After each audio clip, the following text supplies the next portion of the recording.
আজকের এই ভিডিওতে দেখাবো কিভাবে জেটবাস সাইটে ডিপোজিট করবেন, কিভাবে উইথড্র করবেন, কিভাবে বোনাস নেবেন। আপনারা যারা নতুন অ্যাকাউন্ট খুলতে চান, অ্যাকাউন্ট খোলার জন্য চলে যাবেন এই ভিডিওর কমেন্ট বক্সে। এবার আমরা ডিপোজিট করার জন্য এই ডিপোজিট অপশনটিতে একটি ক্লিক করে দিব। তারপর এখান থেকে ই ওয়ালেট অপশনটি সিলেক্ট করব। তারপর ভিউয়ার্স আমাদের সামনে আবার পেজটি ওপেন হয়ে যাবে। এখানে আমরা যদি নগদের মাধ্যমে ডিপোজিট করি নগদের উপরে ক্লিক করব, যদি বিকাশের মাধ্যমে করি বিকাশের উপরে ক্লিক করব।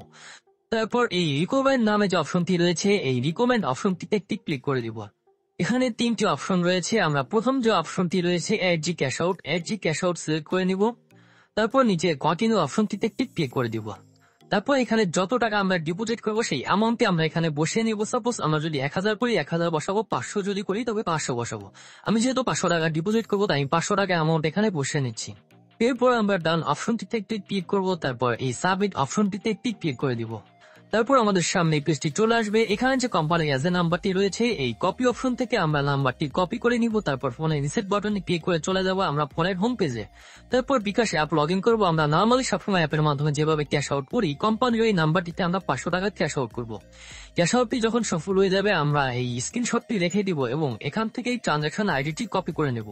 তারপর রিসেট বাটনে ক্লিক করে চলে আসবো আমরা আবার এই সাইটটিতে। এখানে নিচে যে অপশনটি রয়েছে ট্রানজাকশন আইডি, যে ট্রানজাকশন আইডিটি আমরা কপি করেছিলাম ঠিক এই ঘরটিতে পেস্ট করে দিব। এরপর নিচে সাবমিট অপশন রয়েছে, এই সাবমিট অপশনটিতে ক্লিক করলে আপনাদের ডিপোজিটটি সাবমিট নিয়ে নিবে। প্লাস আমার ডিপোজিটটি কিন্তু সফল হয়ে গেছে, আমার ব্যালেন্সটি কিন্তু এখানে যুক্ত করে দিয়েছে। এটা কোম্পানির লাইভ চেক। আপনারা যে কোনো সমস্যা ফেস করবেন এনি টাইম কোম্পানির সাথে যুক্ত হয়ে 1 মিনিটের মধ্যে সেই সমস্যাটি কিন্তু আপনারা নিজেরাই সলভ করে নিতে পারবেন।